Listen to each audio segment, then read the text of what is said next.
What is going on, guys? JL Tenero here, and today I'm going to be giving you my honest opinion and experience of what it's like to own and use the Moza R5 bundle for 10 months.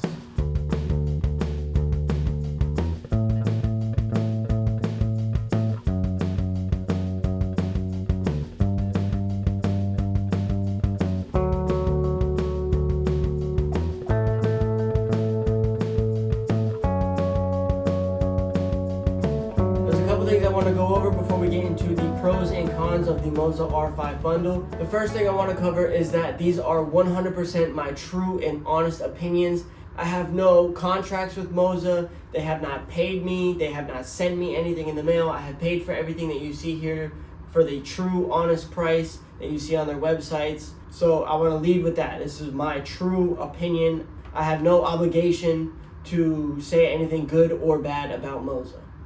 Another thing I'd like to preface before we get into things, over the course of the 10 months of me using this setup, I have put in 0 mods, 0 upgrades, anything to this. So this is the true opinion of just the wheelbase on its own, without any other wheel rims, without any other pedal modifications or upgrades or anything like that. This is just off of this and the wheel stand.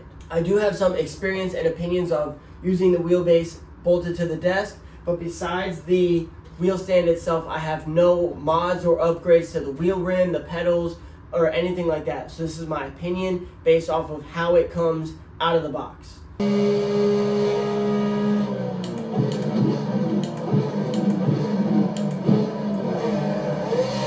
Oh shit! Oh shit! When I originally bought the Moza R5, it was $599. It is currently marked at $459 at the time of recording. I do not know how long it is going to be marked at that price for because I have no direct contact and affiliation with Moza. That is the current price at the time of recording in 2024. Now, let's get right into some of the pros and cons about the Moza R5. The first pro I like about this is if you watched my unboxing tutorial video, you'll see that this thing is very easy to set up. It only takes a few minutes, a couple wires, and you are good to go. Another thing I like about the Moza R5 so much is the Moza Pit House software itself. It is super simple, really quick to download, and the software UI is very intuitive to navigate and function.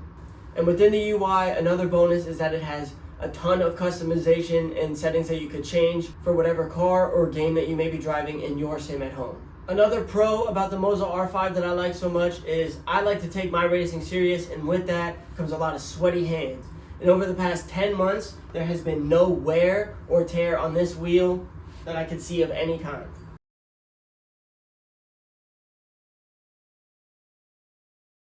Another pro for the Moza R5, as you may have saw already, it has the quick release attachment, so you can get a lot of mods and aftermarket third-party wheels and wheel rims that you can get and attach to your sim in as quick of a snap.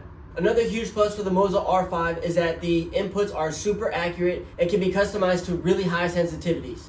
Another great feature about the Moza R5 is that I've been able to invite a lot of my friends over and have them jump on the sim and pretty much pick up on how to work everything very intuitively, very quickly, and get up to what their pace is within just a few minutes and have a blast doing it. It's not extremely difficult to learn. It is if you're trying to compete at a high level, it can be difficult to be accurate in very high pressure, high intensity situations, but just casually having some fun, just putting some laps in around the track with your friends, it is super quick, super easy to learn, and it's super great for that.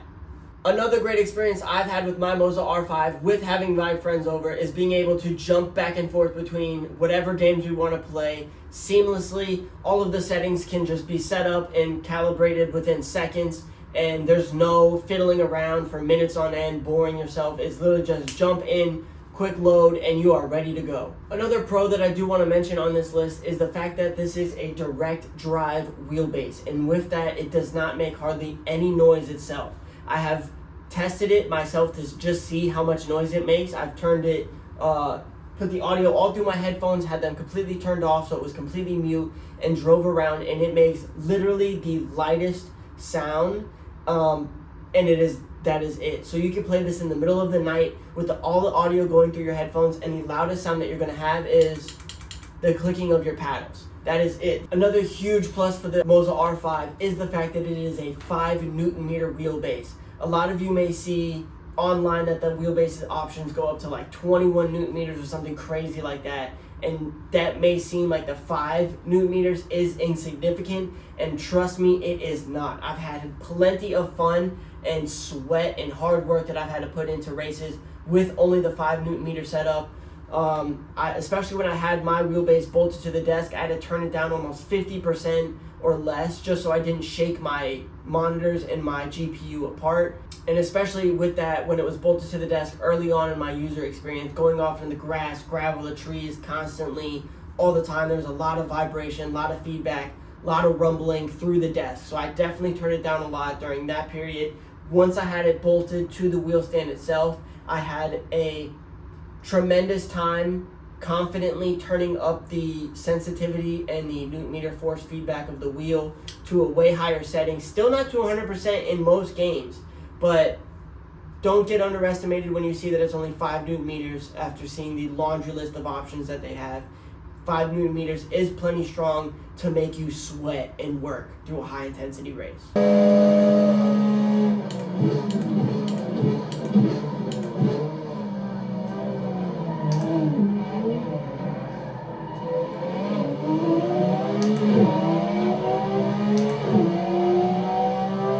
If you are dead set on getting the Moza R5 wheelbase or anything from their website, I do have an affiliate link that I'm going to leave in the description below. It is something new that I just created within days of recording of this video. It is something that I had recently discovered and created in hopes of helping you guys get anything off the Moza site that you want and help me create more of these videos that hopefully you guys enjoy. And again, I do want to preface, the affiliate link does not change any of the opinions or statements that I'm going to make in this video. I do not get paid by Moza for anything that I'm about to say. Everything here I've paid for myself, and these are my true opinions. Nothing has to be submitted and approved by Moza. This is all me and my feelings, my true opinions.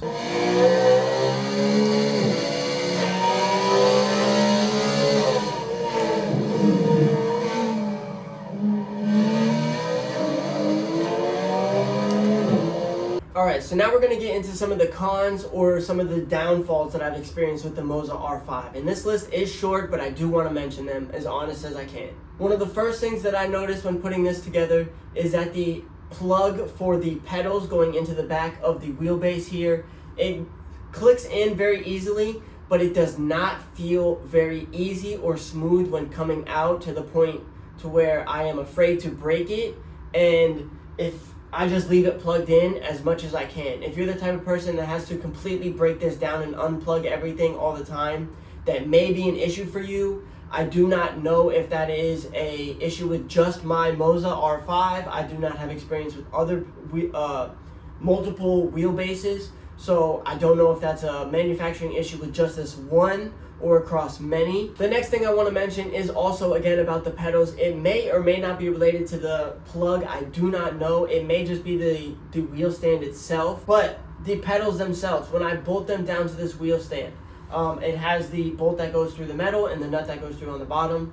I cannot tighten that nut down extremely tight as I thought I would originally. Every time I do, I will show you guys a video of it on screen here. It disconnects from the Moza pit house setup itself, and I have to loosen the threads, and as soon as I do that, it will come back and work perfectly fine. Now I am able to tighten it enough to where it is secure to the wheelbase and it does not move or make any rattling noises with the pedals, but you're not able to just crank down on the bolt for this wheelbase. I don't know if that has any issues with the Moza R5 itself, the pedals, the wire that I mentioned in the previous con, or just the wheelbase and platform that it uses on. Maybe it's not straight and it tweaks the data cable in a weird way. I'm not exactly sure. That's just something I've noticed along the way. So here I am. The bolt here, as you can see, the nut is a little bit loose. It is firm. The pedals are upright. They're still not going anywhere. And as you can see on the OBS, when I push the pedals, right here, hold on, let me lower this so you can see that I'm pushing them in. When I push the pedals, they are functioning. All right, so we're gonna lift this so you can see the bolt here. Now, when I tighten this further, it is going to disconnect. I'm just going to hold it with my fingers here. Tighten it. Disconnected. And then we're going to loosen it back again. Connected. Tighten it. Takes a second. Disconnected. Oh, Allen wrench fell out. Loosen it. Connected. So that's just to show we're gonna have the OBS hopefully side by side to show you guys. But that is what I'm talking about when I say that when you tighten them too much, they disconnect. Now that may be a wheel stand issue. That may be part of the Next Level Racing wheel stand 2.0. It may be the cars. It may be the Moza R5 pedals. It may be that this cable here that is a pain in the butt to take in and out every time. I don't know. I'm just letting you guys know. Another con that I want to mention is with bringing some of my friends over, I've learned that not everybody drives the same way. And one thing that I've learned in with these varying driving experiences or driving styles is that if you are the type of person that lets the pedal slam up to the up position, and if it does that hard enough, again, it may be attributed to my wheelbase setup. I'm not exactly sure, but it can disconnect the pedals for just a moment or two and then reconnect. And if it does frequently, I'm assuming that it could cause extreme damage to the sensors within the pedals themselves. So make sure that you yourself or you tell your friends, don't let the pedals slam from the 100% to 0% input positions. It can allow them to disconnect for a moment and disrupt your driving experience, which is not pleasant. So just don't let them slam. You don't have to baby them all the way up all the time. Just going from 100% to 0 is not great.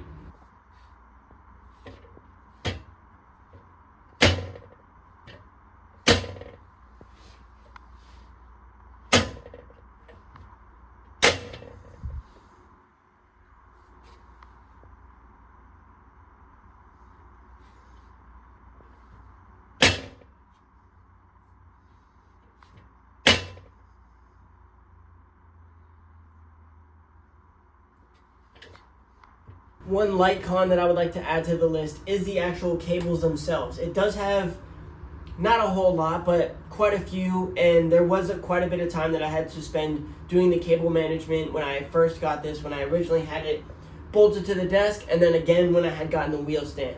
It didn't take me more than 20 minutes maybe each time that I had to rearrange the cables, but that is something that I did have to spend some time managing. And if this is if you're the type of person that has to constantly put this together and take it apart, that may be something you might want to keep in mind. Another thing that I want to mention is within the use of the Moza R5, very occasionally will it just stop working in the middle of a game and need to be reset. And I say that very occasionally, very, very lightly. This has happened to me only maybe like 2 times in the ownership of the Moza R5, to where I'll be in the middle of playing and it'll just stop working, usually very early in my playtime for the day, like within the first maybe like 10-15 minutes for the day. It will just kind of disconnect and stop working. I will close the game, I'll reset the Moza R5, I'll turn it off, turn it back on, and after that it works flawlessly for weeks and months on end. Like I said, this has only happened to me 2, maybe 3 times in the months that I've owned this. But it has happened, so I did want to mention it. And for what I believe the last con is going to be on this list for this video, every time that you unplug the wheelbase from the wall, whether if that's for overnight reasons or for like your power goes out or anything like that, when you go to plug it back in and open the Moza pit house system for the next time that you play, the wheelbase itself will automatically go into update mode, and you do have to go to your updates and just check for any of them and make sure that everything is up to date before it is able to go back into full operation of games. I do not know exactly why this is why this has to happen, or if this is exclusive to me, but anytime that my power goes out in my house, or if I like unplug it and push it into the corner for like the night or a couple days or whatever, the next time I plug it in, I turn on my computer, automatically in update mode. I have to sit there. It doesn't take very long, maybe like a minute or two. It's because everything is already up to date. It just has to make sure, I guess. It automatically goes into update mode. I have to sit there, let it scan, make sure everything's good, usually is, and after a minute or two, it'll be back in fully operational mode, and I don't have to update or restart anything after that for the rest of the day or the times that I have been playing it. Usually what I will do to avoid this, I leave the power cable plugged into the wall, and I will go into the Moza Pit House software itself. There is a work mode and a standby mode switch, which will turn the lights off on the steering wheel itself. So if it is in your bedroom and you want the lights to be off, you can have it plugged in, but like turned off to where no inputs are going to be registered, and you can just have it sit in the corner till the next time you play it, put it back in work mode, and it is good to go without any wait time. That seems to be what works best for me. It may not be the best thing for you. I just wanted to make sure that I put it into this video to make sure you have the most raw and genuine experience for yourself. If you have any comments, please leave them down below. I will be reading and answering as many of them as I can, as honest as I can, to help out as many of you as possible. If you are interested in any of the mods and upgrades for the Moza R5 or any of the wheelbases that Moza offers, I do have some goodies in the mail on the way already, so we are going to have an unboxing and review video of that coming soon, so press subscribe and stick around for that. I think that is going to be it for me in today's video. That is all of the pros and cons that I could think of. Overall, I'm going to give the Moza R5 a 10 out of 10. I've had a tremendous time using it. It has been almost flawless in all the operations of using it, from iRacing to trucking simulators. It has been consistent, nowhere in the sensitivity and feedback in the wheel, nowhere in any of the parts that I can see. It is phenomenal. If you are thinking about the Moza R5, I highly recommend it, or anything else from their websites. I highly recommend doing it. With all that being said, I love my Moza R5 setup, and I hope I answer as many questions and concerns as you guys may have into getting one. And no matter what you're driving, I hope to see you guys out on track. Thank you for watching. Leave a thumbs up if this has helped you, and peace out.